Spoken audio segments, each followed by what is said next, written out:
Welcome. It's This Is Going Well, I Think, with David Cooper. I am David Cooper. It's This Is Going Well, I Think, the show where no one's listening, no one cares, the show where every episode's the last episode.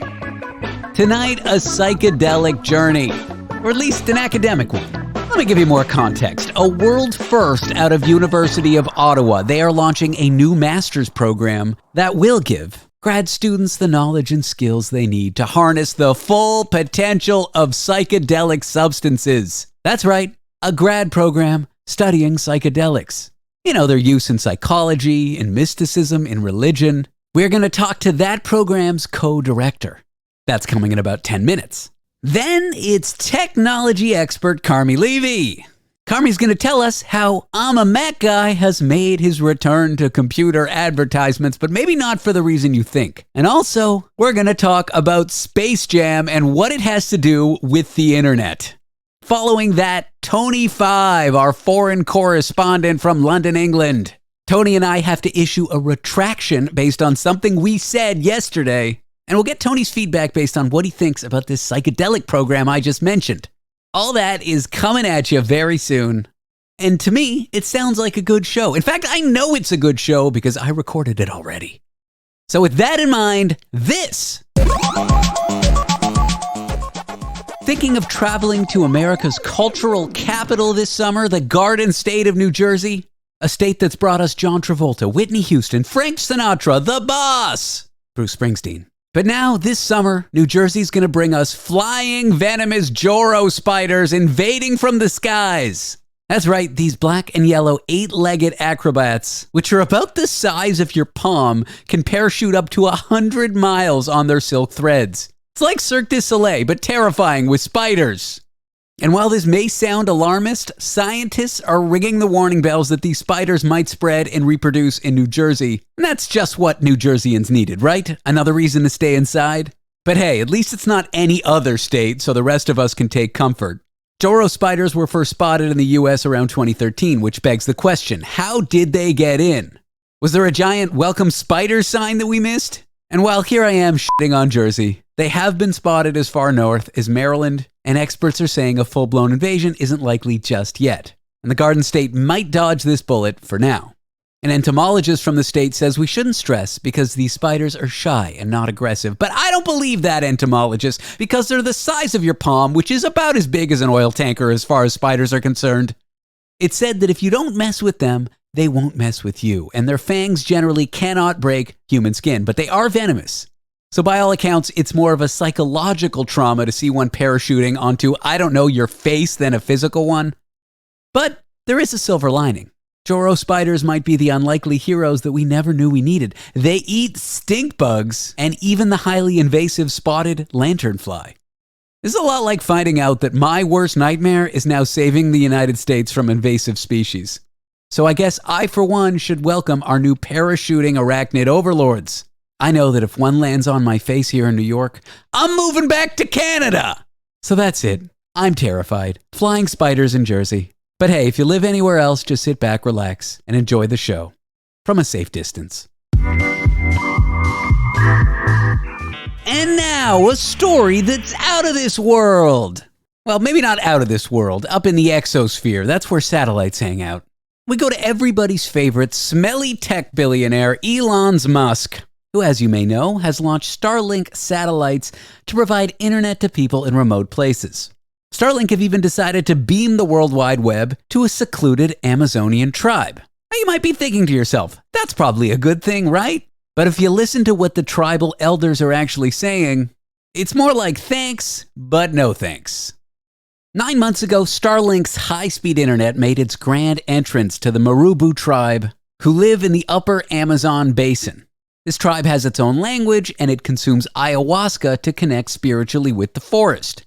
Sounds like a simple life, using psychoactive substances to connect with nature and the universe. They're a tribe that never had buffering issues until now. And what's more, the internet has created a bitter divide in their 2,000-member community. One tribal elder says, young people have gotten lazy because of the internet, and they're learning the ways of the white people. I'm picturing a young tribesman saying, but Grandma, I want to check my Instagram likes. And the elder responding, when I was your age, I had to trek a week to send a message to the nearest town. But they're not just dealing with teenagers glued to their phones, online scams, violent video games, but also pornography. Yes, pornography. It's like the tribe went from 0 to 60 on the information superhighway, but nobody stopped to think if there might be a few speed bumps. Another thing infecting the tribe's youth? Misinformation and disinformation from the internet. And because they didn't have gradual integration to the World Wide Web, the Marubu tribes and other indigenous tribes that use Starlink, who've in some cases been resistant to modern influences, now face the internet's full potential and pitfalls head on. Tribe elders are asking the question, how will internet reshape their identity and culture? And for good reason. The internet brings new opportunity, but it's a double-edged sword. Illegal loggers and miners in the Amazon are also using this connectivity to their advantage. Just when you thought deforestation was bad enough, now you got deforestation with high-speed internet. These loggers use the tools for communication and evasion of authorities trying to crack down on them. So there you have it. Elon Musk's internet mission to the Amazon is a wild ride, creating both opportunities, chaos, and overconsumption of pornography. Who knew the road to technological progress would be paved with memes and misinformation? Staying in Brazil for just a moment, get this. A prison in southern Brazil has come up with a, dare I say, honking good idea to stop prison escapees. Goes like this. They've swapped guard dogs for guard geese, cobra chickens. That's right, 9 fierce feathered geese agents, as they're being called, now patrol at least one Brazilian prison's grounds. And these aren't just any geese either. These birds are tough enough to make a biker gang look like, well, they're a knitting circle. So now why geese, do you ask? Honestly, do you have to ask? This story's awesome. Don't ask, but I'll tell you the answer. The birds' predecessors, dogs, were expensive and easily bribed. I guess the dogs were living it up. Inmates could just get them off their tail with some juicy steak, and Brazilian prison guards can be bought off with a wad of cash. But you know what's impossible to befriend? A honking goose. These geese are just happy with rice, and they never get sick. Plus, geese have a built-in alarm system. They yell, they shriek loud enough to wake the dead if any inmate tries to escape. It all started on a sunny day when the prison staff got cornered by geese during a staff barbecue. I guess you could say they were having a good time until they had a gaggle of a time. Kill me. In any event, inspired by the feathered ambush, the prison warden decided to give the geese a shot at patrolling. Turns out these birds have absolutely zero loyalty, even to the hands that feed. They hate everybody equally. There's a cheap joke to compare them to my ex-wife, but I won't go there. And as far as bribery goes, incorruptible, which honestly makes them perfect for the job. They'll rat out anyone who tries to befriend them. One inmate serving 20 years for murder and robbery shared his trauma of being attacked while fixing a gate. Winged enforcers. They're so effective, other prisons in Brazil are even starting to take a gander at this novel idea. Get it, gander? They'll use geese to alert guards about contraband that's catapulted over walls. So while Brazilian prisons may still have their issues, dynamite, makeshift distilleries, and bribed guards, in at least one prison in the southern part of that country, geese have become local celebrities. They're the cobra chickens that keep on singing, and they even have a social media following. But in case you're worried, to keep things balanced, the prison still has heavily armed guards. Thick turrets with machine guns on them, but remember, the geese, they're the real MVPs. Most valuable patrol. All right, it's time to bring on that professor from University of Ottawa, launching a grad program that studies all things psychedelic substances.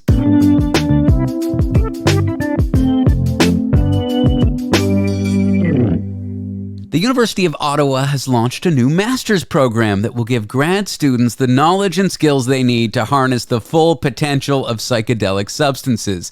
I am here with that program's co-director, a clinical psychologist, and professor at the University of Ottawa School of Psychology, Dr. Monnica Williams. Dr. Williams, thanks for joining me and talking about this program. Oh, thank you. It's great to be here. So, do you want to give us a quick introduction, maybe a high-level overview of what is going on at the University of Ottawa and what happened to cause you to launch this? Yes. So there's been such an increased interest in psychedelics. People have been watching the news, seeing, about the results from these research studies using substances like MDMA or psilocybin or even ayahuasca, and hearing that people are actually getting better from problems like PTSD and depression. So there's a huge surge of interest. And there's a lot of mental health professionals who want to know how they can get involved. And they are contacting me all the time. Some of them are mental health professionals. Some of them are people in other allied health professions. Some of them are, spiritual guides or clergy. And some people just want to study it. And so they're looking for places where they can go to do this. And they've been asking me for years, where can I go and learn more? And so that made me think, gosh, we need to develop a curriculum so that people right here in Canada can get that training.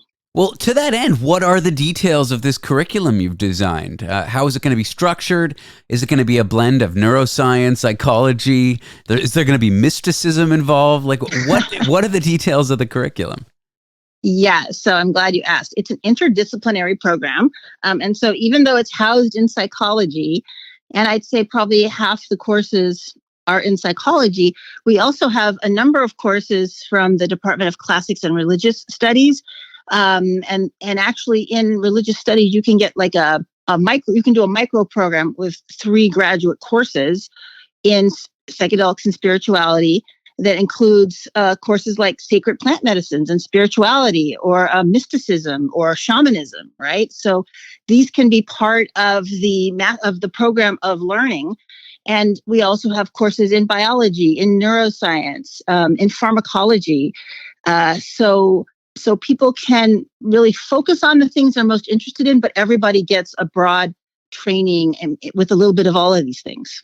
Got it. So there are legal and perhaps even ethical considerations here. With the landscape changing, it seems like constantly. Who knows what state, what province these things are illegal, legal. What are some of the considerations when it comes to the legality of the program?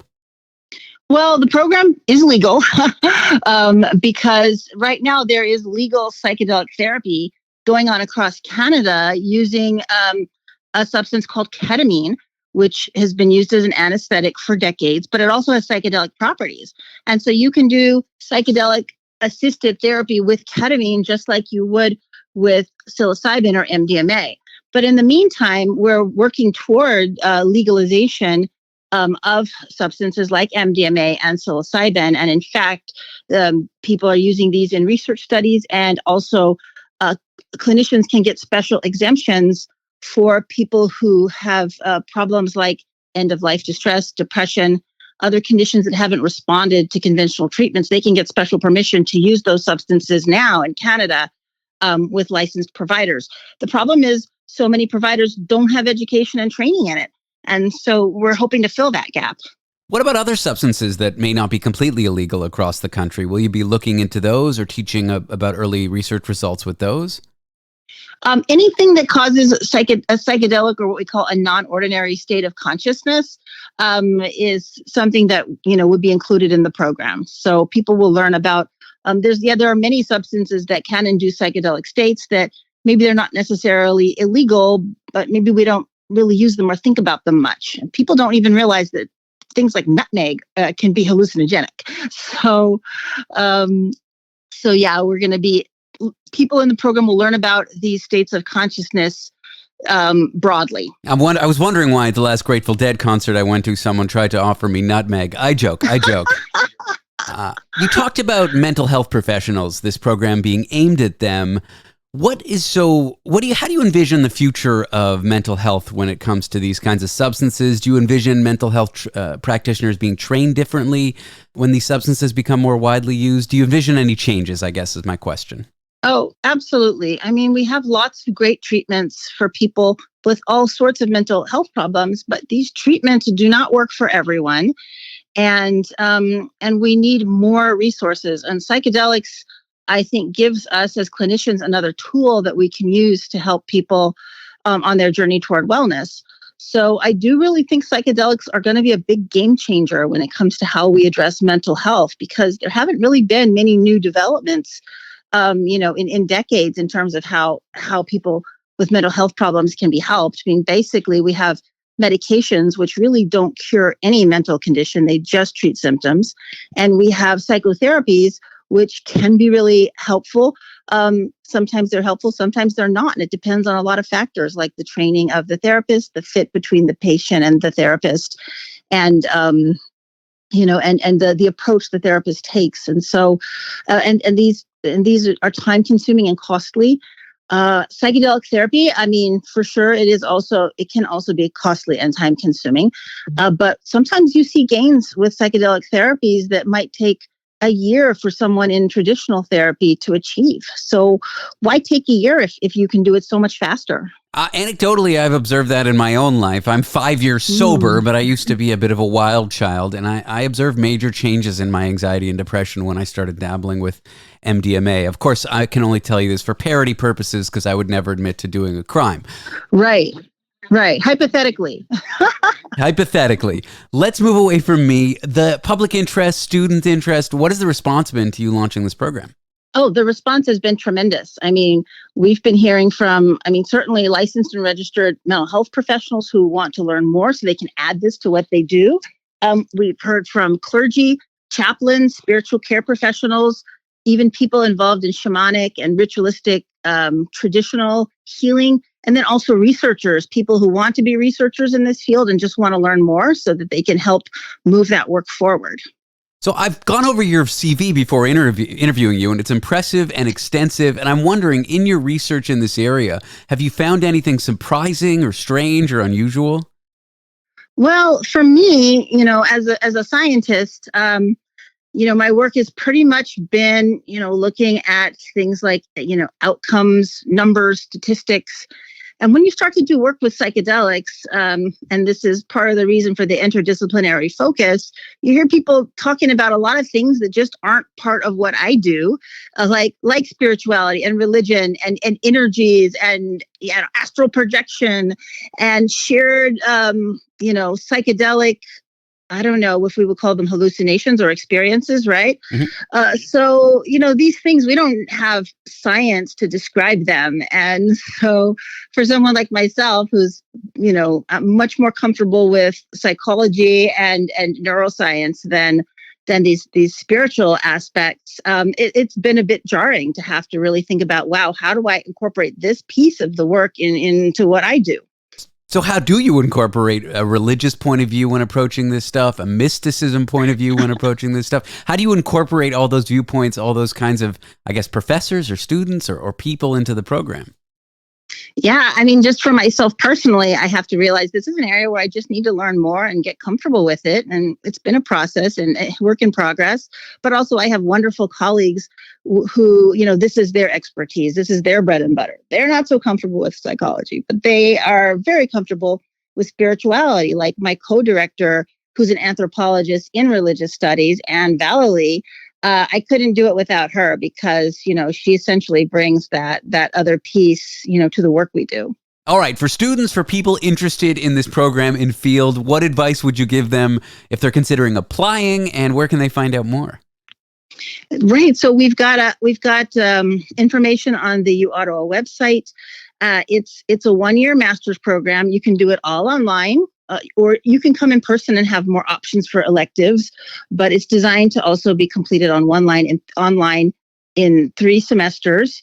And in order to qualify, you have to have an undergraduate degree, meet a certain minimum GPA. We are prioritizing mental health professionals, but certainly all sorts of backgrounds because it's an interdisciplinary approach. We're welcoming people from many different disciplines who want to learn more. And I just encourage you to go online and look at the information and reach out to us if you have questions and get your application in because we're going to be closing the application portal on July 7th. So so get your application in.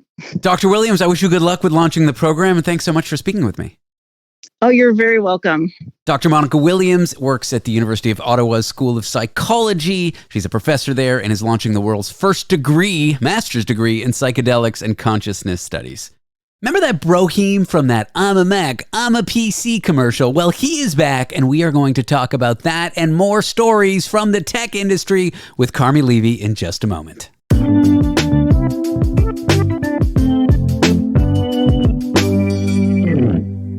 Cool. Okay, let's rock this thing. Let's do it. I'm going to start recording 15 seconds ago.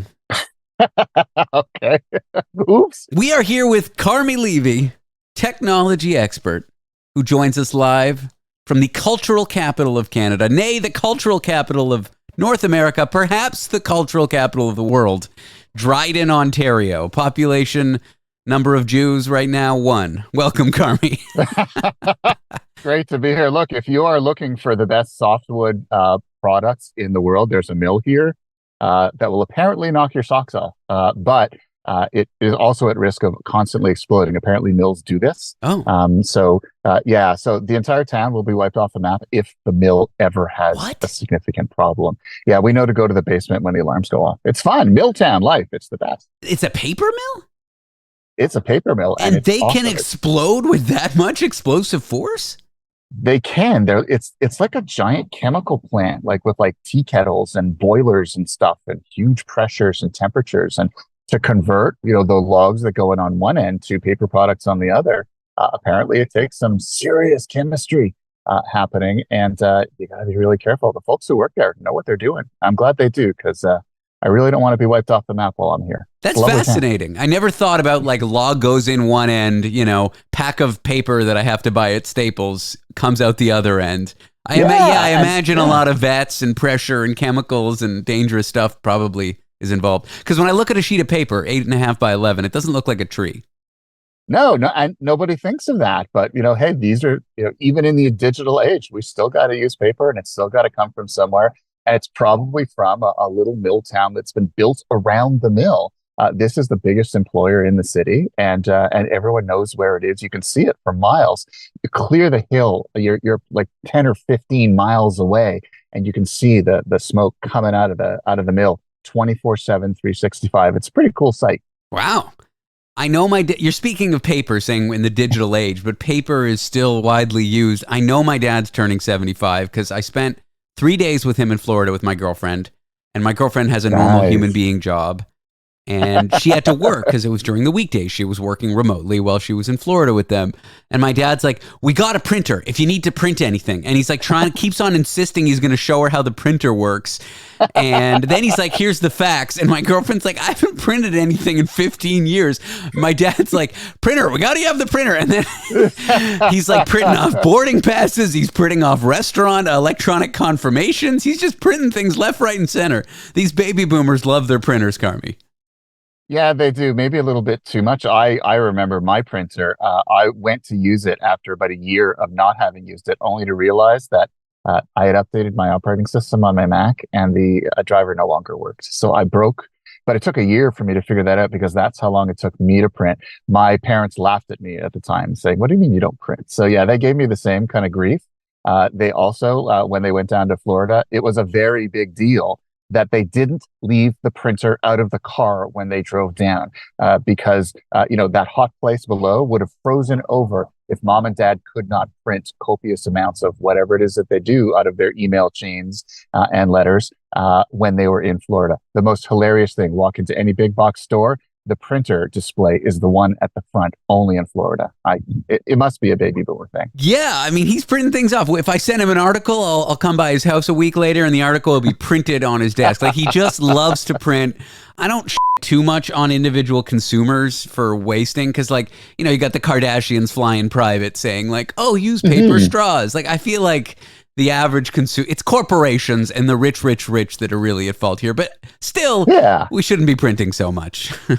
Not so much, but every once in a while, I like to print something. I like to take a sheaf of paper, curl up in my favorite reading chair with a red pen, and just annotate it. And I will never get that same experience on an iPad with an Apple Pencil. So there's still places where paper still rules, and I haven't gotten rid of my printer yet. I had to replace the old printer because the driver was obsolete.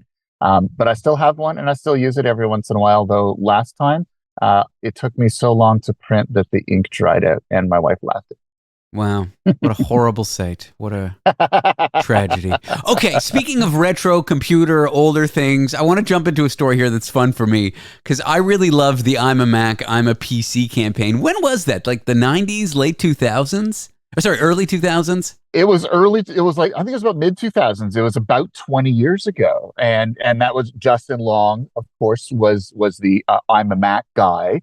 And he, of course, made fun of John Hodgman, who was the PC guy, because, of course, Macs were in Justin Long's world better. And this campaign went on for years, had a huge cultural impact. Certainly had I followed it, and me and my nerd friends, we would watch the latest commercial. It was fun. Well, it was the early seeds of Apple products being cool and, having a cult cultural following. It was sort of like it was Nerds buy Gucci. That was the kind of vibe of Apple. Like, design is important, image is important. And now we take these things for granted. It's a part of our life. But then it was kind of like a risky move by Apple.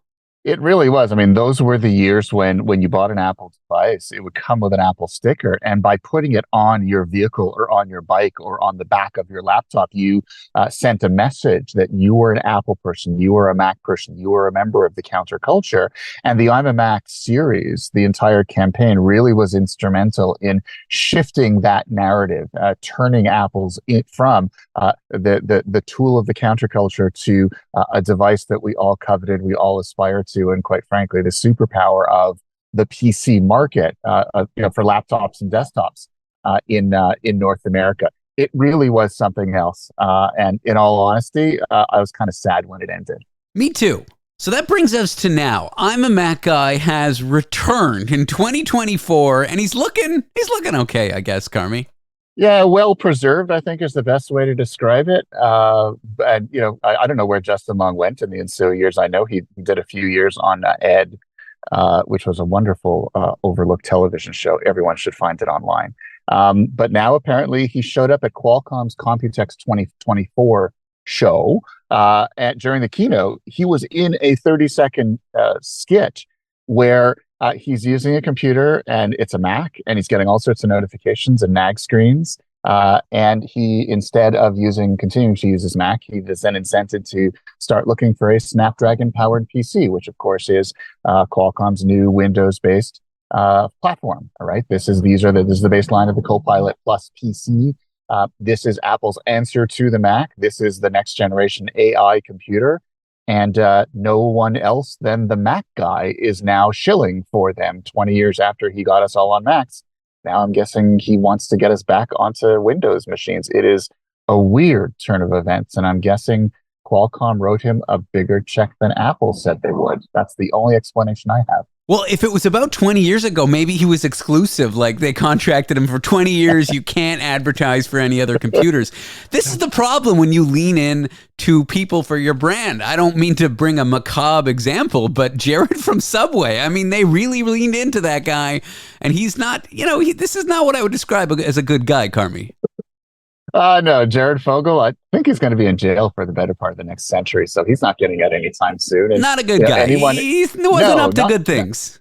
No, but that's the risk that you run when you build your entire marketing strategy around a person, is that if that person ends up doing something that is, let's face it, illegal, that's problematic. Thankfully, Justin Long, his only sin was just sort of disappearing into irrelevance for a couple of decades. And I'm guessing he needs the money. I'm guessing he's just signing a contract, and he thinks it's happily and funnily ironic that he's now marketing for the other guys, whereas he used to be the Mac guy. So, good on him. Obviously, he's got a good agent who understands the meaning of the word irony. But I kind of wonder where this is going to end up. Like, are we now going to have years of Justin Long telling us to buy Copilot Plus PCs because they're based on Qualcomm processors? That's not enough to make me break my Mac habit. That's for sure. I know I'm not the only one. I'm just about ready to throw in the towel. These computers, they aren't the traditional Intel, or I guess if you're a bit of a nerd, x86 64 architecture. They're ARM, which stands for Advanced RISC Machine, which RISC stands for Reduced Instruction Set Computer. It's the same architecture as Apple's M line of chips, but now they're taking that architecture and trying to put Windows on it to market it towards the PC crowd. It's kind of interesting that now Qualcomm is sort of leaning into this newer architecture that isn't Intel anymore. I find it fascinating because, if you bought a Windows machine for the better part of the last 30 years, it was running on an Intel processor for the most part. That was the dominant architecture. If you bought a Mac for the last 15 years, it was running on Intel. Exactly. Exactly. And then Apple, a few years back, of course, moved to its M-based architecture. Now we're up to the M4 processor. And so, it's interesting because Windows machines, this is, I think, Microsoft's second or third attempt to move to ARM-based architecture. Of course, nobody remembers the Surface RT from a little over a decade ago. That was based on an ARM chip as well, but it simply didn't have the power or the compatibility. Whereas with the current generation, Microsoft promises you'll be able to run everything that you've always been able to run on your Intel-based Windows devices, except a heck of a lot faster. And of course, it will do AI in ways that no other technology, at least in Microsoft land, can. So again, we'll reserve judgment until we get our hands on it, but we are very much entering the era of the AI-powered PC. Apple's M4 processor, definitely marketing it as an AI engine. And certainly these Qualcomm processors are also being marketed as the baseline for a new generation of AI computing in your lap, on your desktop, in your home office, in your regular office. And I think it's pretty exciting. Let's face it, laptops and desktop computers, they haven't been exciting for so many years. It's just been a commodity. And so if we can get those Apple versus Microsoft wars going again, Mac versus PC, Mac versus Windows, I'm down for that. I want the PC wars to be fun again. I want people to have arguments in restaurants and bars and on the bus coming home from work again. I really enjoyed those. It was always fun getting into it with people and seeing how passionate they were about it. Let's get some passion back into the decisions that we make about the hardware that we choose to use to get our work done. I think it's awesome. I do too. I'm here with Carmi Levy. When we come back, we'll talk about a beloved company that definitely doesn't rip off consumers with high ticket prices, and that the U.S. government is definitely not trying to break up as a monopoly. Live Nation Ticketmaster. This company is up to great things, and I'm looking forward to covering them with Carmi Levy.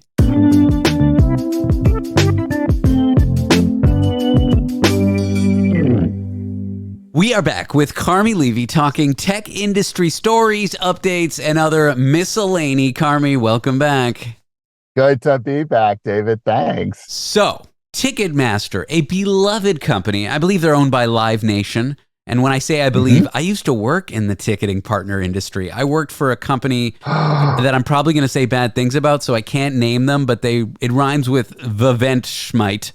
Oh, no. It was Eventbrite. But yes, Ticketmaster, they rip off consumers, high ticket prices, fees. The U.S. government is investigating breaking up their monopolistic practices around owning venues and just kind of having a stranglehold on the ticketing industry. If that didn't make matters bad, which it does, they've had a hack, but it's not a big hack. It's only about just over 500 million user accounts. It's not big at all. Yeah, that's all. Just it'll fit on my thumb drive, really just a pittance. Well, actually probably will fit on your thumb drive because yeah, it's 1.3 terabytes if I understand correctly. So yeah, that'll fit on a pretty decent size. I do drive. have a Absolutely. 1 terabyte thumb drive. I don't know why I bought it, because I hate my money, I guess is why I bought it. No, because you wanted a place to put all of that data that you hacked from Ticketmaster. No, I actually back up this show. Not important. Much less important. Anyway, Ticketmaster gets hacked. The potential surface area of the hack is 560 million user accounts being leaked. Do you want to walk me through what happened here and how this is just, it feels like it's one large company, or at least one company with a large amount of data after the other these days? Oh, yeah. I mean, it's hardly a day goes by that you don't hear another report of another major brand being compromised in some way, of data being breached from companies that we probably should be trusting, but in reality, we don't and we shouldn't.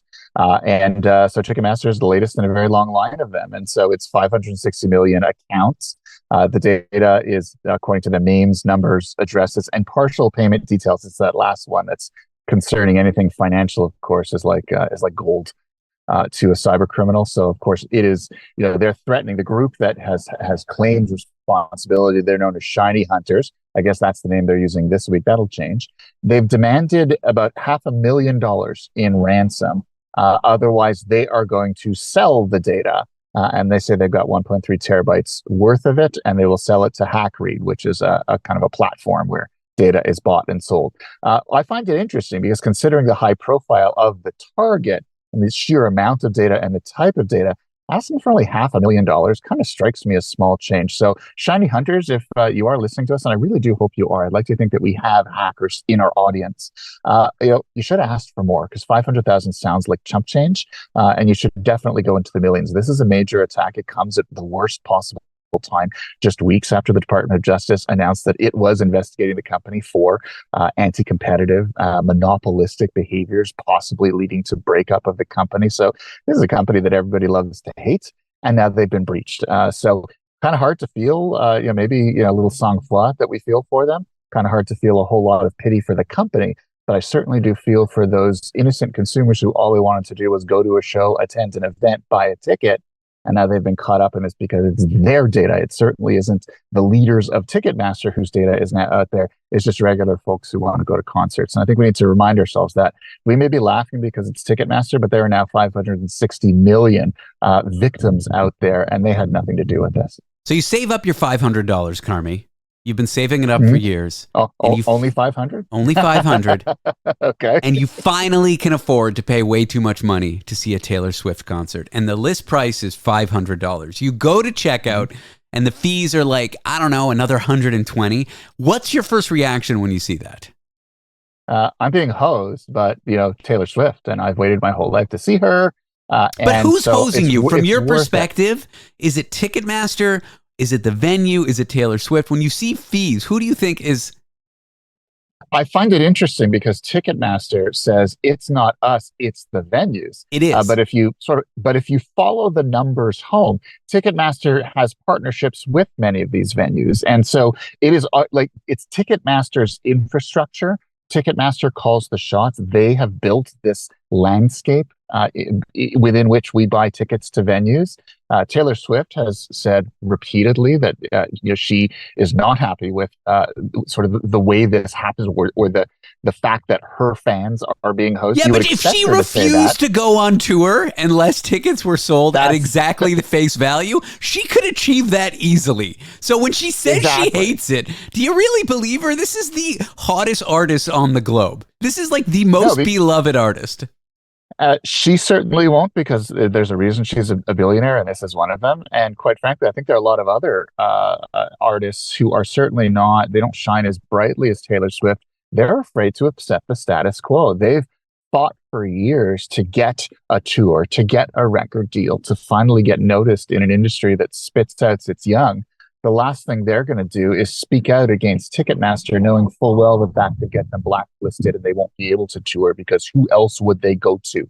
Who else can they partner with to appear at venues of this size and scale? So this is they own the venues why. And they own the ticketing mechanism. Exactly. There's nowhere else for an artist to go, and certainly Miss Swift has the clout, but most other artists do not, and they say nothing. And so the status quo is maintained, and unfortunately, we as consumers continue to get hosed every time we go to buy a ticket. We realize that an already inflated price on the ticket itself is inflated even more by all these scandalous charges that are added to it. And that assumes that you can even buy the ticket from the original vendor. In many cases, they sell out within seconds, driven, of course, by algorithms, only to show up mere seconds later on a secondary market at significantly increased prices. So who's orchestrating this? Who's pulling the puppet strings? It's obviously Ticketmaster. So it was a bit of a leading question. When I say where do the fees go, most people assume that $70, that 10% fee, that 15% fee goes to Ticketmaster. And while that's partially true, what Ticketmaster does, and this is from an industry insider, so I'm just going to say they allegedly do, or for parody purposes, I'll describe the process, because I definitely haven't signed any NDAs. So what I'm about to tell you is just parody purposes. It has nothing to do with the fact that I worked in that industry for 6 years. Fair enough. They will charge the huge fee, and then they will split it with the venue, the promoter, and the artist. And Ticketmaster is willing to take the brand hit to put extra money in the vendor's pocket. So you say, I hate Ticketmaster. They charged me a 15% fee, but maybe 7% of that was contracted to go right back to the venue, or right back to the promoter, or right back to the artist. So they're willing to take that brand hit because that's what the industry's like, and they don't really care because they're a monopoly. They'll take the brand hit to put more money in the pockets of some of these people partnered on the tour. So that's what really happens. So it's kind of fascinating that everyone hates on Ticketmaster, but it's the whole industry that's dirty. And Ticketmaster is the one who's like, fine, we'll charge a 20% fee. Everyone will hate us, and then we'll give you 10% of it, and we'll keep 10. So that's kind of how it works. And that was shocking to me to learn. Actually, I didn't learn that because I definitely am not allowed to talk about that if it were true, which it's not true. What I'm telling you is not true. I never signed an NDA. Let's move on. Isn't that interesting, though? Fair enough. Although I am going to patronize my local music hall. We have a number of small venues in my neighborhood. I'm going to take whatever limited entertainment budget I have for my family, and I'm going to focus it on those, not the mega arena shows. I think small artists deserve a shake. I don't want to be putting my money into the hands of large conglomerates that aren't operating in my best interest. But back to the breach, back to the hack, back to the potential 560 million users. Mhm. What is the impact? Is it just credit card numbers, addresses? Yeah. So the impact is that if they don't pay this ransom and this shiny hunters hacking group makes good on its threat to sell it or release it to this platform, basically share it on the dark web, other criminals will get a hold of it, and then they will then use that information to launch additional identity theft and financial attacks against those individuals whose only sin was buying a concert ticket. So it's almost like it feeds the machine. Every time there is a breach of personal, financial, private data like this, it fuels continued investment by cyber criminals in targeted attacks against individuals in future. So if you're one of those wannabe concert goers, you're more likely to start getting messages, emails, text messages, social media messages that have your name on it, that have financial information that is specific to you, that are customized to you. And so you're more likely to think they're legit. You're more likely to click on that link, which of course means you will then be victimized again and again and again because your data is out there and it's being used in all sorts of creative ways by cyber criminals to keep targeting you. Well, Ticketmaster, we know them, we love them. America, Canada, maybe the globe's most beloved company. Another piece of great news to celebrate. When we come back with Carmi, we're going to talk about how the old web is disappearing. So if you like a web page, maybe archive it now.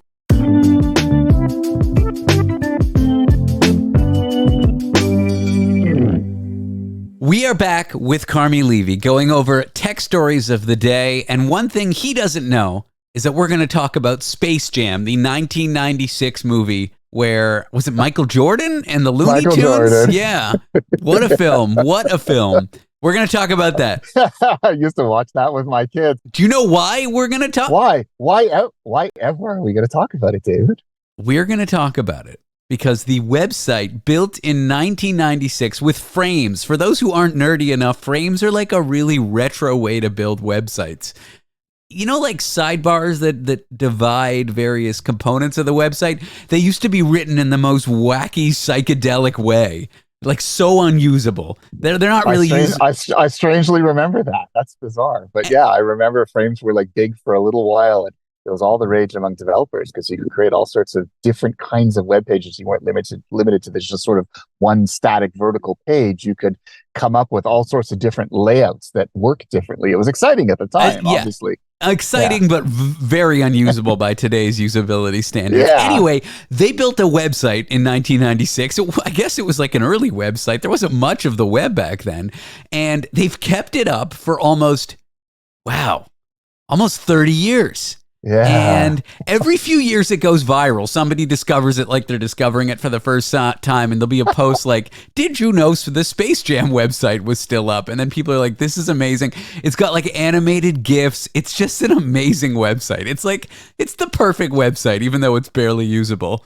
It is. Retro. There's power in retro. Are you now clear on why I've brought this up, Carmi? Because you wanted to talk about a recent finding that says a lot of the old web, and I'm not talking 30-year-old web, I'm talking 10-year plus web, is gone. Yeah, the Pew Research Center. So they do a lot of internet-centric research, very well-respected outfit out of the U.S. And they did some research that shows a quarter of all web pages that existed between 2013 and 2023 no longer accessible. And if it's older content, so before 2013, 38% of web pages are no longer accessible. And even more recent content. So if a web page existed in 2023, there's an 8% chance. In other words, 8% of the content that was built just a year ago is no longer accessible, according to Pew. So basically, we like to say that the internet doesn't have a delete button, and to a certain extent, it doesn't. But if you're looking for a web page, the longer it's been hanging around, the more likely it is that it will not be maintained or it'll be pulled entirely. So that when they say not there, it's either a page is missing or links don't work or it's completely had disappeared entirely. But either way, the web has a best before date. And as soon as the website goes up, this research proves the clock is clearly ticking. What about the Wayback Machine, the Internet Archive website that lets you view what the web looked like as many as 30 years ago? That's still a tool we can use, but it doesn't archive everything, does it? It doesn't. So you find this at archive.org, and it has been an incredible tool for decades. I use it all the time because in many cases, when I can't find it with a direct Google search, I can just dig into archive.org, the Internet Wayback Machine, and I can find it. The problem here is you never quite know what it's going to snapshot, and that's how it works. It goes and visits a website. It snapshots it at a certain point in time, and then you can go back on the calendar on archive.org and you can find that website as it existed on that day. Not perfect. Sometimes it doesn't work a little bit. Sometimes pieces of it are broken. But certainly when the actual website has disappeared, it kind of exists in museum historical format on this incredible resource, which is amazing. But you have to, in some cases, it'll automatically snapshot certain websites. But if you're thinking maybe your blog going back 20 years or so, I wrote a blog a few years back, and I never bothered setting it up in archive.org. I never told archive.org to take those snapshots. Then you should hold your breath, because maybe it did. More than likely, it did not. And so it isn't a complete or thorough resource. It doesn't get everything. And if you want the stuff that you've built to be remembered, you got to go into this website and tell it what to do. Interesting. Yeah, I've used it, and it will archive like the homepage. Suppose you're at a website that has many different documents, many different pages. Maybe it's a blog with 100 different posts. Archive.org maybe will just have the first page with your most recent, or the post that was most recent when they archived, but it won't go deep. So yeah, and the reason for this, I guess, is people just stop paying to have things hosted, or they voluntarily take it down, because having a website up and having a domain name costs money, doesn't it? Monthly money. It does. Like, you have to subscribe with a domain, with a registrar. You got to maintain your URL. You have to maintain the site itself. You have to host it somewhere. It takes energy. It takes resources. It's got to live physically in a data center somewhere. And if you don't consciously ensure that it stays up and running, it won't. At some point, that machine will get flipped off and the website itself will go dark. And so, the cool thing about Space Jam is obviously it was a studio. They see some historical value to it. So they've probably got some department or some person who looks after it and periodically updates it and makes sure that it's still alive and that it's still working. But you can't say the same thing about most other websites. Most other websites just kind of get forgotten to history. They gather dust and then they fall off the back of the treadmill, never to be seen again. Cool. Well, I mean, not so cool if you want to use the old web. Exactly. Or if there was a website that maybe you don't want anyone to see, it's probably just as well that it's no longer searchable. I don't say that for personal reasons, or maybe I do, but we'll talk about that later. We're here with former pornographer Carmi Levy. Don't tell my wife. I won't, although maybe she's the former. Who knows? Okay, I'm gonna go on a limb and say no one in your family is involved with pornography, and if they are, power to them, no judgment. We would be remiss if we didn't talk about AI. I feel like if I'd met you 5 or 10 years ago, Carmi, the buzzword that would have been floating around is like big data. When I entered tech, the buzzword was big data, and that didn't mean anything. It just meant various different and sometimes very wildly different techniques for dealing with large data sets. Now we talk about AI like it's this umbrella thing, but it could be natural language processing. It could be computer vision. There's so many different like technical things that these companies do, but everyone just calls it AI. Like it's this one bubble. And that's not how it works, but not important. Let's talk about ChatGPT, because it's always doing something fun. And the new version of ChatGPT is doing a great job generating fantastic content that involves hate and disinformation. That's right. So the French side of Canada's national broadcaster, the CBC, is Radio Canada. They have a unit called Décrypteur, and their mission is to bust misinformation. They look for misinformation and they tell the truth around it. And so what they did was they did an investigation on GPT-4o. That's the new version, the new large language model introduced by OpenAI that now powers the ChatGPT chatbot. And they found that they were able to, with 2 simple prompts, they were able to get it to create misinformation, hate speech, disinformation, all sorts of terrible things. That it was able to generate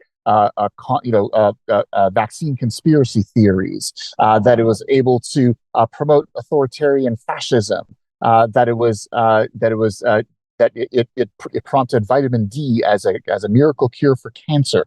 All of these things are, of course, have already been vastly debunked. They are, of course, not true. They fall clearly into misinformation and disinformation. Yet the investigators prove very clearly it doesn't take much to get GPT-4o to turn into a conspiracy theorist, to start spouting misinformation and disinformation, to essentially violate the guardrails that OpenAI says it built in to the system to prevent this kind of thing from happening. Well, it's pretty darn clear that isn't the case, and it's trivially easy to trick GPT-4o into generating speech that we probably shouldn't be sharing digitally. I wonder how they did it. Maybe they asked it to write like a parody speech, like write us some hate speech for parody purposes. It's just a joke. Also, remove all references to jokes. Like, there's ways to trick it, right? Pretend you're this thing that needs to do this act for good, and then remove all instances of it pretending. I've got it to do dubious things doing that, where you kind of like convince it that you're the thing that allows certain type of content, sexually explicit content, hate content, and then say, remove all acknowledgement that you're pretending right now. And it can do both things at the same time, right? Right. It absolutely can. And I think to their credit, they said, look, we've figured out the process, but we will not be sharing what that process is. We will not be sharing the prompts that we actually use to trick the platform into behaving in this way, because we don't want to incentivize or encourage copycat behavior. We don't want to turn this into a negative. We simply want to illustrate it is possible.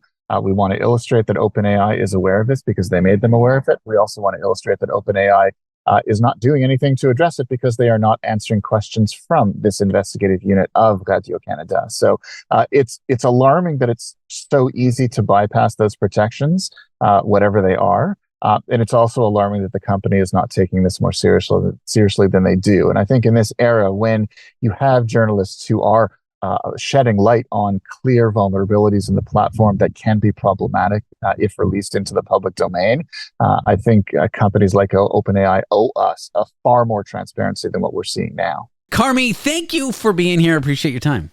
So great being with you, David. Thank you. Baby. Tony Five from London, England, our foreign correspondent, with an important retraction that we have to make to you, listener, next.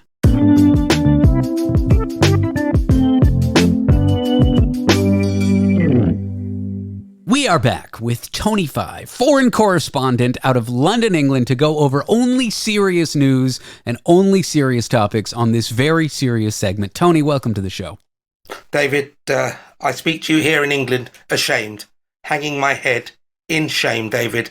Apparently, we have to broadcast an apology and a correction. Is that true, David? It is. Yesterday, we did a news segment based on our listener feedback. And by listener, I'm using the singular form of the word, not plural. Because that word goes either way, right? It does. It's bisexual. It is. It's like, oh, listener feedback. It kind of implies there's many listeners. Now, there's just one. One of our listener sent us a letter. And by letter, I mean email. Side note, I have a friend who calls text messages notes. And so he'll be like, I sent that person a nice note. And here I am thinking he's just handwriting notes left, right, and center. Isn't that a little sly way to seem classy? Like if you send someone a text like, oh, I sent Tony a note. It does give me a vision of you with a fountain pen sitting in a field, you know, like William Shakespeare against the oak tree, writing me a wonderful, Tony, you're an asshole type thing. Dear Tony, stop. You're an asshole. Yeah. Stop. Exactly. That was what is that, the Telegram, the way they do that? Telegram, there's like a stop character. Okay, so Andrew, our listener out of England, actually, which is bizarre. Well, how he came to listen to our show from England is beyond me. Broken radio. What's broken radio? He has a broken radio. It only broadcasts your show constantly. Oh, I see. Yeah, like some sort of weird Chinese torture method. No, I got it. Like the dial's broken. I thought that was like a radio station that picked us up. I'm like, oh, we got picked up by broken radio? I'm not getting any royalty checks. That would be a great name, though, wouldn't it? Broken Radio. You're listening to This Is Going Well, I think, on Broken Radio. Yeah, Broken FM. Coming in your face. There you go. Coming at you in your ear hole. Coming in your ear hole. Okay, never mind. This isn't the writer's room. So last week, Tony introduced a segment called Proverbial Provincial News, where he went over the news in small town England. Andrew from England sent us a small town story. We thought the story, because we only read the headline, we didn't read the details, was correct. A boat was adrift by a small town in the ocean or in a lake. Yeah, some provincial town somewhere, yeah. And we thought it was an abandoned boat, which is a reason for caution. That is a reason for concern. That could hit Correct. anyone. It could be beached. It could be a real problem. So we talked about the story as if the boat was abandoned. As I explain all this, I'm realizing how boring it is, but at this point we're committed. What really happened in the story, and what is the nature of this correction? David, what we allegedly said was that a boat was drifting. Now, unfortunately, it was 2 people in the boat, and they were only about 2 meters from shore. So basically, there were just 2 people in a boat. Okay, so it was even less dramatic than we thought, which was boat adrift, empty. It's just 2 people in a boat. That's all that could make headlines in this small town. What town was it? I don't know, but they hired it perfectly legally, and apparently were having some sandwiches. 2 people go in boat, eat sandwiches, headlines. Read it at 11. Yeah. Extra, extra. I'll be honest with you, they weren't even having sex, David, so there's absolutely nothing I can bring from this story at all. Have you done it on a boat? I have. Really? Yes. With whom? With a girl. Not your hands. No, a seafaring girl. Yeah. A seafaring person. On the River Thames. Many years ago, I hired a boat on the Thames, and it was I would say like a kind of fishing boat. So it had, it looked boat-like. So if you're a child and you try and draw a boat, it was like that, with a little bit at the front, like a cockpit at the front, and the steering wheel at the front. And on the back of it, we went to a sort of area where there was like trees, and we got it on. On the River Thames. Wow, that's quite the claim to fame. I've done it on a train. Seaman with seaman, David. Seaman with seaman. I've done it on a train, but not in the bathroom, like in one of those 4-seat, 2 seats facing each other area of the back of a train in high school. It was an empty train. It was like the last train of the day. Okay. Not Where were proud you of going that. from and to? I was in Europe somewhere, maybe France. I don't remember. Was this with your wife? No, this was like when I was 17. I was living in Europe for a year. Hey, player. I like the way you brought that in 4 years later. I didn't know you had sex in another country. I've had sex in many countries. I didn't know that. Tell me more. Canada, United States, Mexico. I've done it in all of North America, if you don't, include Central America, which is technically in North America. Yeah. I've done it maybe in 5 or 6 European countries. The UK. Asia? No. Antarctica? No, I've only done it in Europe and North America. Oh, not even Africa. I've never been to Africa. Oh, that's a no then. Have you been to Africa? I hear it's a beautiful country. Yeah, I've been to Africa. I've been to Morocco. Mauritius is in the African subcontinent. Hey, is it though? It's kind of just in the middle of the ocean. That's like going to Hawaii and saying you've been to the United States. Yeah, a couple of places in North Africa. Yeah, Morocco's in North Africa. It's nice, Morocco. Yeah. Well, sex is nice. Sex is nice. Okay. Yeah. Tony, I announced to you as only going over relevant things and being newsworthy. I got a piece of news for you. There's a new banknote that has arrived in London, England. I'm going to share my screen and describe to you, to our listeners, what I see. So, King Charles banknotes. Oh. And I got to say, his right eye on the banknote, or maybe his left eye because he's facing the camera, is a little bit higher than the other one. Yes. Like they're not symmetrical. Is that normal? Like, does his face have one eye higher than the other? Yeah, he's got a kind of what I would like to call a pensive look. But I'm going to do a trick on you, David. Are you going to watch this? I want you to stare at the middle of Prince Charles's face, and you will see Prince Andrew's face appear. Randy Andy. Do it. I was reading about Prince Andrew the other day because I was reading about Epstein and, Yeah. I was in a Wikipedia hole and I wanted to know about all these predators and because Epstein, obviously a predator, what went on Yes. on his island. Convicted predator, yeah. Well, and Maxine. Ghislaine Maxwell. Ghislaine Maxwell. I don't know why. I guess I'm dyslexic. I read it as Maxine. She's a convicted predator as well. Correct. And I know Andrew went to the islands and as a result, he's been half kicked out of the royal family, as kicked out as he can be. Allegedly, he has been involved with them. We have to say that for legal reasons. Well, no, he knew them. He hung out with them. Now, whether he got involved with sex-trafficked minors, that's alleged. I just think there's this picture with him and Virginia Giuffre, where he's got his hand around her, and it's such an this is way before Photoshop and everything. It's so obviously him, and he just says, "I have no recollection of it," which I just think is phenomenal. Like, do you remember we were talking about it recently about how news is so wild that it's no longer you can't. It has to be amazingly, ridiculously wild for you to pay attention to it now. Well, that's one of them. there's pictures of him walking through New York with him. He was obviously, but his alibi of when these things were happening is that he was at a Pizza Express, which is a middle of the range Italian pizza restaurant, and he specified it. He specified which actual place that he could, he was so he having doesn't dinner recall that night. putting his arm around a woman who was sex trafficked, Correct. but he remembered the exact pizza place he was at. Correct. And one of the accusers said that whilst in the act, he was sweating profusely. And you know what he said? He said he has a condition after being in the war, which means he can't sweat. I guess he can't be on camera on a hot day because then it's like with OJ and the glove. I guess what I'm trying to say is I was reading all about him, and I guess my reason for reading about it is because the right wing in the U.S., like the really far alt-right conspiracy theory folks, they believe all kinds of crazy things about sex trafficking, but some of it is rooted in the truth, and it's just like a wild interpretation, filling in the blanks in ways that make no and puzzling sense. But yeah, I was reading about Andy, and they basically stripped him of all royal duties and basically kicked him out of the family without actually kicking him out of the family. Is that right? Correct. And he wanted to wear his full military regalia for Charles's coronation, and he was prevented from doing that. They just made him stand around in the background, basically. In just a regular sort of TK Maxx suit. TJ Maxx? TK Maxx? We have it. Weirdly, we're called TK Maxx in the UK, and you're TJ Maxx in America. You know what's wild? There's a cereal that's sold in both Canada and the United States called Special K. Yes. And it has the same logo in both countries. It's this sort of red... Yes, we have it in the UK. Okay. It's this red cursive K. Yes. Same marketing materials, Yes. same logo, same red cursive K. Yes. And in the US and Canada, it's a completely different cereal. What?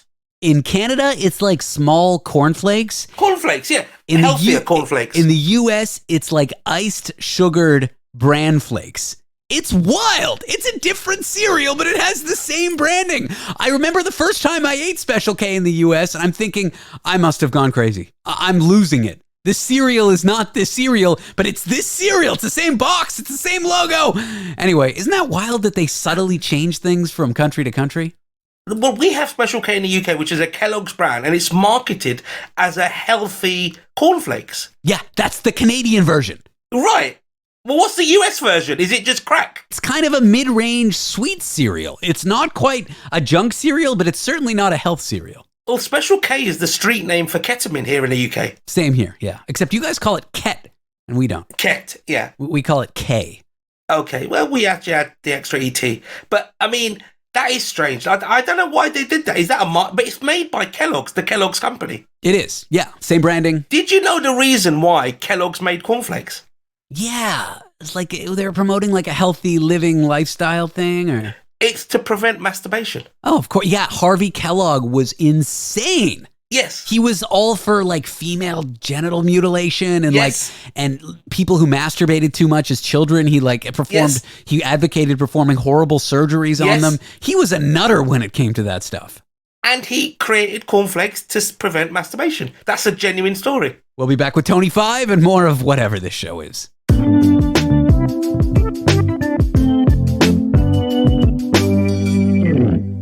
We are back with foreign correspondent Tony 5. We're talking news, the universe, and everything. Tony 5, welcome back. I've got something to share with you. David, it's always a pleasure to be here. Well, it's not really a pleasure, and I'm not really here. I can't stand this. It's just that I've got nothing better to do between my dinner and breakfast. Speaking of not really being here, and before the break we were talking about the trade name or street name for ketamine, which is Ket in the UK or Special K. Earlier in the show, I interviewed someone out of Canada, out of the University of Ottawa, who is launching a new master's program. Okay. It's the first in the world, and it's a study of psychedelic substances. Oh. Like, it's a psychology program, but it mixes in religious studies and mysticism and anthropology and also psychology, psychiatry. Like, it's a full course about how to administer these drugs safely in a therapeutic setting.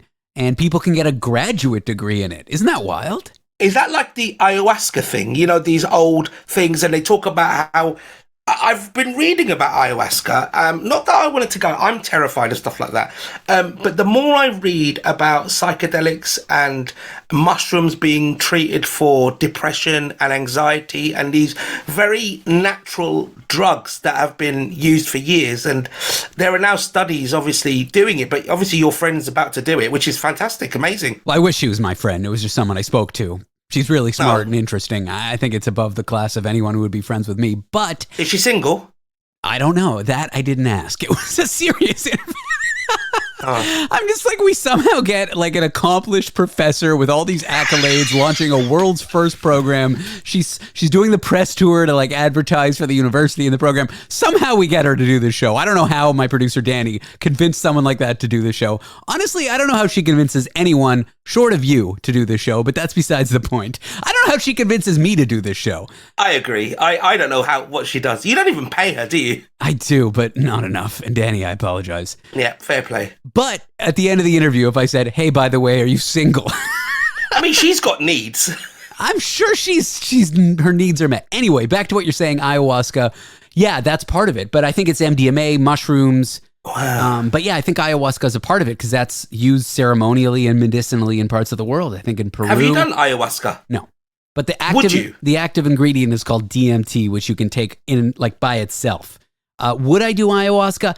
I'm kind of staying away from what I call new drugs right now. Okay. Because trying various things in the past, of course, I'm making all this up for parody purposes because I would never admit to a crime. What I'm saying is completely not true.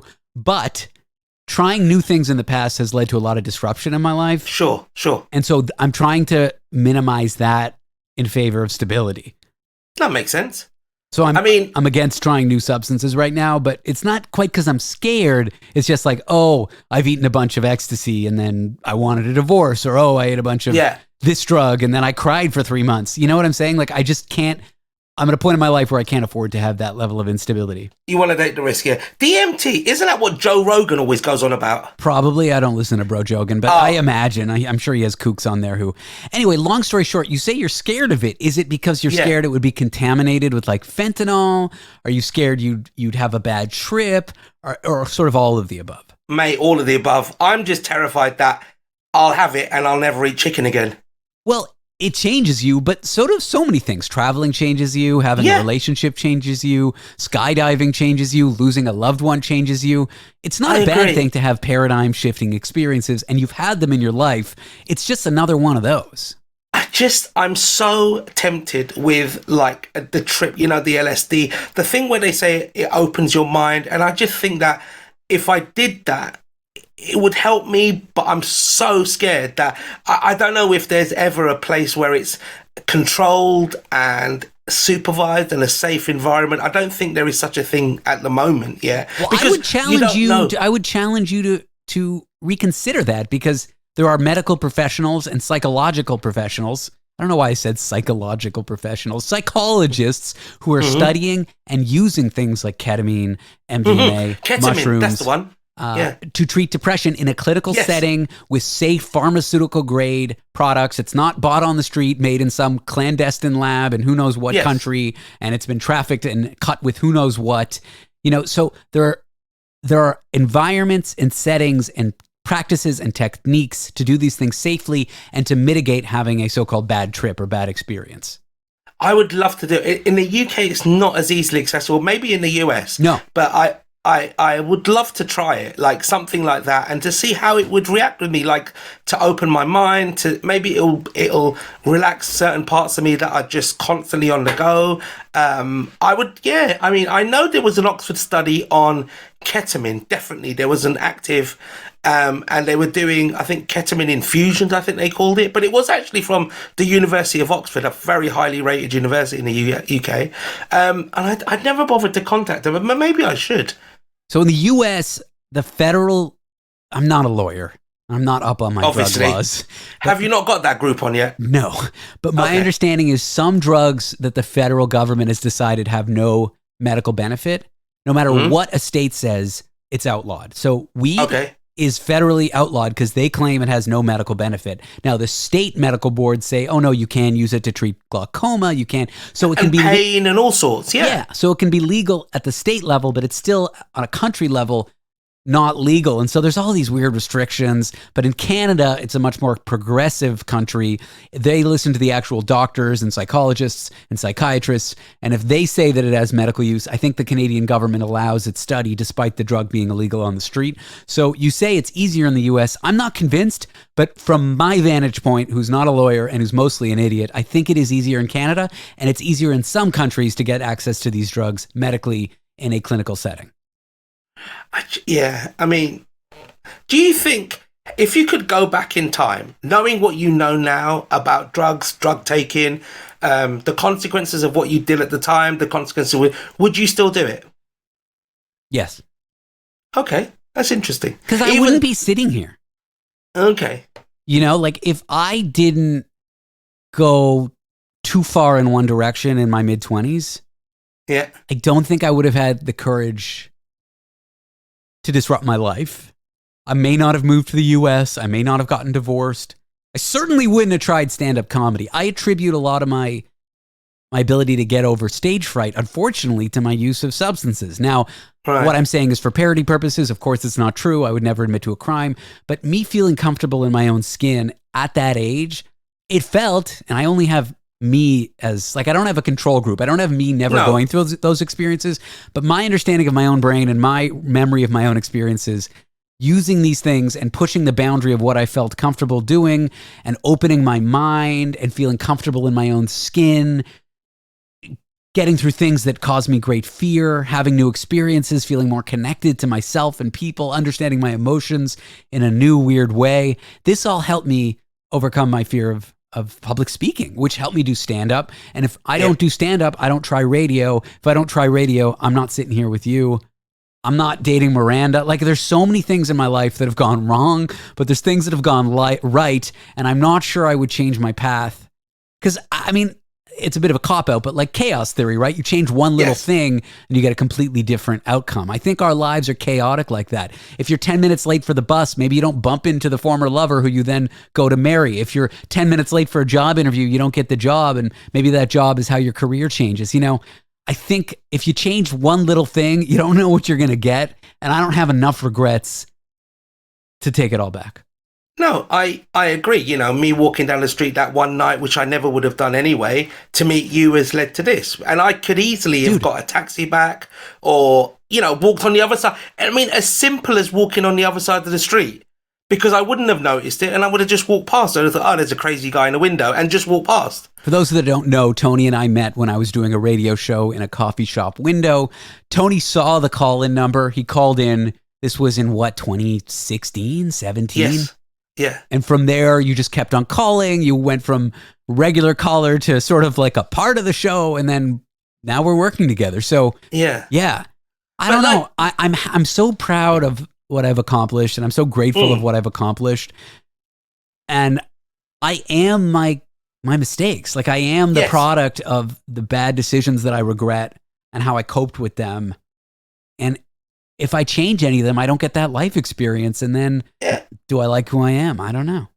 We all are. We all are a product of our decisions, both good and bad. And I do agree with that completely. When I was talking about the drugs, I was thinking specifically not about the decisions about what happened during the drugs, but just the drug taking, as it were. If you ever did do that, do you know what I mean? Like you said, for parody reasons only. Yeah. Like, for example, I've never got into it. And not that I have a regret that I never I mean, I never really experimented with drugs in my teens. I had ample opportunity at university, ample opportunity with working, you know, with friends, with peer groups, you name it. And there's always been a reason that I never did it. Maybe because I was driving, maybe because I was being responsible, maybe because I was in a position of responsibility. And I've seen it. I've seen people who have done drugs and have become very, very successful, have become clean and got a family and everything like that, never affected them. I've seen my best friend become essentially, a victim of drugs and become a crackhead essentially, and has lost everything in his life. So yeah, that was it. Interesting question. It can go wrong, but so can so many things. We'll be back with Tony 5. This is getting interesting. Tony, I'm enjoying this conversation. Cool. Thank you very much. That's how you sign off. Cool. Thank you very much.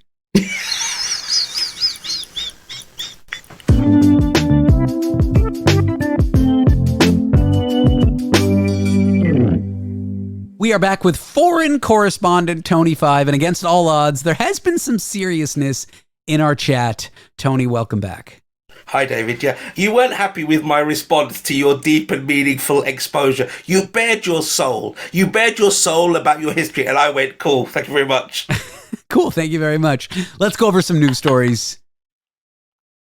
Elon Musk is finally allowing pornography on Twitter, which to me is a non-story, because there's already so much pornography on Twitter. People don't get banned for pornography, but now Twitter or X are saying, hey, actually adult entertainers, you're allowed to be here. We know you were here. We know you were posting things. We know you were making money off those posts, but now we allow it.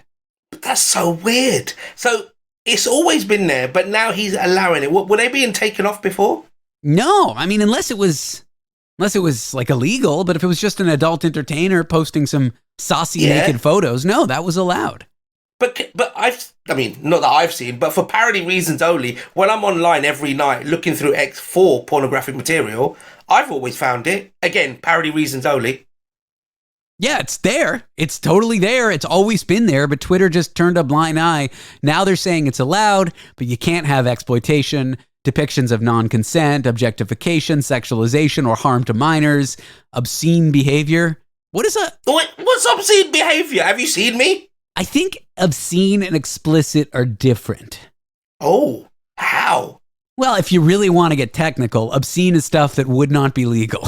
Like, I don't, please just don't address what I'm about to say, but like stuff that involves animals, stuff that involves like hurting people, stuff that's so objectionable that you still wouldn't do behind the privacy of closed doors. I believe that's obscene, whereas explicit is what you do behind closed doors. And now, see, I thought obscene was subjective. So one person's obscene, maybe another person's mild, and explicit is where you're showing more than you need to.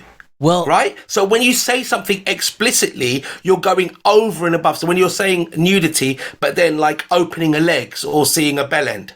Yeah. And then profanity is just the language.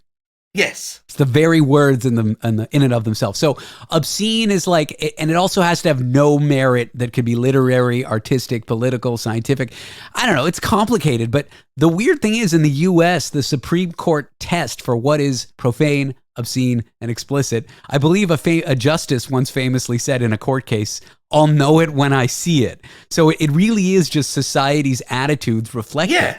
So like swear words, for example, if they slip on television now, or if they're in media now, or you put up a billboard with a swear word, it's not such a big deal. But in the 1940s in the United States, the very existence of the F word in public was so obscene that like you could get fined for it, you could get thrown in jail for it. So it really is society's attitudes, and it's sort of a representation of what society feels at the time. So it does have that sort of you know it when you see it kind of vibe to it. Well, I remember the C word, which is considered the worst word you can use on there. And it was in a Larry David episode where he posted it on some classified ad. Yeah, no, and he had mistakenly, I can't remember it exactly. No, it was his aunt's eulogy. He sends it in, and like in the paper, you know, or like the obituary. Obituary, yeah. And rather than saying beloved aunt, he uses a C instead of an A, and it says beloved, you know what? Yeah. And it was like the first time I'd ever heard it in a mainstream, like normalized comedy, you know, like not Watershed, not something that was 18. And I found it so funny that that was that one thing that I constantly remembered. And that's how I think I got into Curb Your Enthusiasm, because of that one scene. It's so true. It's a great show, and Larry David's always pushed the boundaries, and I'm glad you watch it. Have you seen all of it? Not all of it, no. There isn't there isn't a way to watch it all consistently here. I think it's on one of the streaming channels, but I don't know which one. Tony, I want to talk more news because there's an article that ran in CTV News in Canada's lifestyle section titled this, How to Survive a Bear Attack, or better yet, avoid one altogether. Tony, I want to show you how to avoid a bear attack. I think this is a very appropriate thing to be going over during Pride Month, don't you? David, for London, we're always susceptible to bear attacks here. I don't know the last time where I've been just walking around the streets of central London, Piccadilly Circus, obviously a famous circus, where there could have been a bear, and worried about what I would do. So my friend, please provide me with this important data of how I can avoid a bear attack. You didn't like my bear joke for Pride Month because it's a stereotype of big husky gay men are called bears. I know. I didn't want to be never mind. Anti-sexual. First rule of Bear Fight Club, do not fight the bear. You won't win. Okay. Yeah, I'll never win. They're very strong bears. They are. They definitely are. People die all the time. 100 people die every day out of 100 people. I mean, in all fairness, Winnie the Pooh is a bad advert for bears. He certainly is. Talk calmly to yourself in low tones to identify yourself as a human. Hello, bear. Like that. Like Barry White, basically. Yeah, Barry White. Barry White, bear. Did you do that on purpose? Barry White? Barry White! So basically, make yourself look like you're psychotic and hopefully the bear will move on. Well, make yourself sound like you're psychotic. Keep your distance. Don't approach it. Okay, so just basically don't go to where the bear is. Yeah. Good advice. Yeah, that seems... Some experts say 100 meters, others 60. You know. I would say a mile. Yeah, 100 miles. Maybe just hang out on a boat. Not in a river, because they do go I'm writing this down, by the way. Carry on. Walk in a group. We're smellier and noisier in packs, and stay on designated nature trails. People said if you're running away from a bear, you don't have to run fast, but you just have to run faster than the slowest person. Which is true, right? Yeah, I guess that's true. So hike with someone who's really slow and be nice to them. Usually on a hike, when someone's slowing everyone down, you're rude to them, but secretly, they're the one who's going to save you. So be nice to them. That would be fun. It would. If you have a small child or a dog, that'll do. Pick it up. No. Oh, well, sorry. Yeah, I thought you meant leave it. You could, but they're saying pick it up because the combination of two bodies makes you seem like a bit bigger creature. Plus, you'll protect your small child or dog. Or you'll die together. Don't put yourself between the bear cubs and the mother bear. True. I've heard about that. They don't like that. No, they don't like when you mess with their young. I mean, what animal is like, hey, mess with my young? Please, I'm begging you.